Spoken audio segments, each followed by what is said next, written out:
ባየር በራሪ ቀሽም ተማሪ ኤምሲ ሲያምረኝ የራፕ ጦርነቱን ሌላ ታሪክ ውስጥ ከቶታል። ከዚህ በፊት በልጅ ሚካኤልና በቴዲዮ መካከል የነበረው የራፕ ጦርነት አሁን ሌሎችንም ጨምሯል። ከነዛ ውስጥም አሌክስ ንጉስና ኤምሲ ሲያምረኝም ይገኙበታል። ታዲያ ልጅ ሚካኤል በአልበሙ ላይ ቴዲዮን እንደተናገረ የምናስታውሰው ነው። ይህንንም ተከትሎ አሌክስ ንጉስ ለኔ ነው በሚል የፈጠነ የመልስ ምት ሰጥቶ ነበረ። ግን ምን ያደርጋል ልጅ ሚካኤል ሰይፉ ሾው ላይ በቀረበበት ወቅት ጭራሽ አላስታውሰው፣ እንዲያውም በገገማው ነው የተቀላቀለን ሲል ከሙዚቃው የበለጠ ዲስ አርጎታ አግኝቼው አላውቅም፣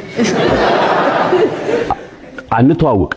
ታዲያ በባለፈው ቪዲዮ ላይ እንደነገርኳችሁ አሌክስ ንጉስ ኳኳ በሚለው ሙዚቃው ላይ ከልጅ ሚካኤል አልፎ ኤምሲ ሲያምረኝን አሁን ወዳጆቼ ብለ የሰበሰብካቸው እኔ ነፍስ ይማርልን ብዬ የተኳቸው ናቸው ሲል ነካ አርጎት ነበረ። ያው የወደቀ ዛፍ መጥረቢያ ይበዛበታል እንደሚባለው ሁሉ ኤምሲ ሲያምረኝም ለአሌክስ ንጉስ ከበድ ያለ ዲስትራክት ሰርቶለታል።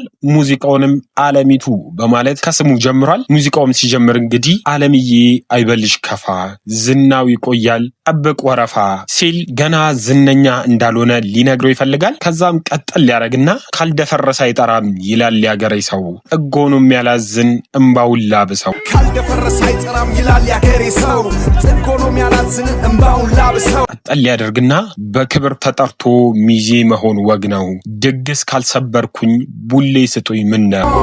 በክብር ተጠርቶ ሚዜ መሆን ወግ ነው፣ ድግስ ካልሰበርኩኝ ቡሌ ስጡኝ ምን ነው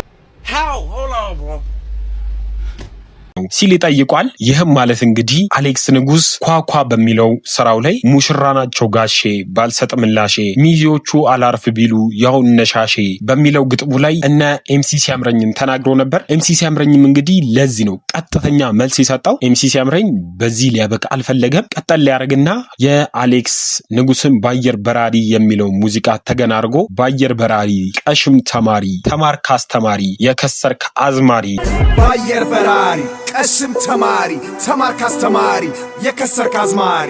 ወዳጆች መሬት መንቀጥቀጥ በኢየሱስ ስም በማለት ነገሩን በጣም ፐርሰናል ያደርግበታል። አረ በቃ እያላችሁ ከሆነ ኤምሲ ሲያምረኝ ደግሞ መጀመርኩና ይላል። ጠል ያደርግና ዜሮቹን ቀንስ ያልበሙ ወጪ እንኳን ሳንደራደረው ሳንሰካከሰው በመቶዎቹ ነው ይላል። ይህም እንግዲህ አሌክስ ንጉስ አልበሜን ለመስራት 5 ሚሊዮን ብር ፈጅቶብኛል ያለውን እያጣጣለበት ይገኛል። ሲያምረኝ ቀጠል ያደርግምና እንግዲህ ለመላጣ ሚዶ መቼም አይመከር የትም ካልተጠራ በቃ ሰርግ ሞክር ይላል። ሚዶ መቼም አይመከር የትም ካልተጠራ በቃ ሰርግ ሞክር። የሚታወቀውም እንግዲህ አሌክስ ንጉስ ከሙዚቃ ውጪ ንግድ ይሰራል። ታዲያ ሲያምረኝ ይችን ይዝና ታትር ባትር ንግዱ ይሻልሃል ካዋጣህ በጅምላ ከከሰርክ ቸርችር። ታትር ባትር ንግዱ ይሻልሃል ካዋጣህ በጅምላ ከከሰርክ ቸርችር ሲል ቀጥታ ወደ ሱቁ ይመልሷል አሌክስ ንጉስን። ሲያምረኝ ይቀጥልና አሁንም እንግዲህ የአሌክስን የቅልት ዜና ልንገራችሁ ይለናል። አጨብጭቡ አይፎን እንኩና አልበም ተብዬው አሮ ጎረና ይለናል። ይህም ማለት እንግዲህ አሌክስ ንጉስ ባየር በራሪ የሚለው ሙዚቃ ከመልቀቁ በፊት በቲክቶክ ላይ በዚህ ሙዚቃ ለሰሩ ሰዎች አይፎን እንደሚሸልም ቻሌንጅ አስጀምሮ ነበረ እና ይህንን የተናገረው እንግዲህ ኤምሲ ሲያምረኝ ምናልባት በአማርኛ አልበቃ ካለ ብሎ ይመስላል። በእንግሊዘኛ ደግሞ ይቀጥላል። ተርጎም ስናረገው ዝም ብትል ይሻላል አውሬውን ነው እያስነሳ ያለው እኔ በቁም ነገር አልወስድ አንተ ጨቅላ ህፃን ይህ የአሸናፊዎች ጨዋታ ነው ጥግህን ያዝ ሲል ጠንከር ያለ ማስጠንቀቂያም ይልክለታል። ታዲያ የሙዚቃ ዲስትራክ ነው ወይስ ገደላ? ምን ትላላችሁ? ሐሳባችሁን በኮሜንት ላይ እንደዚሁ ላይክ ሼር ሰብስክራይብ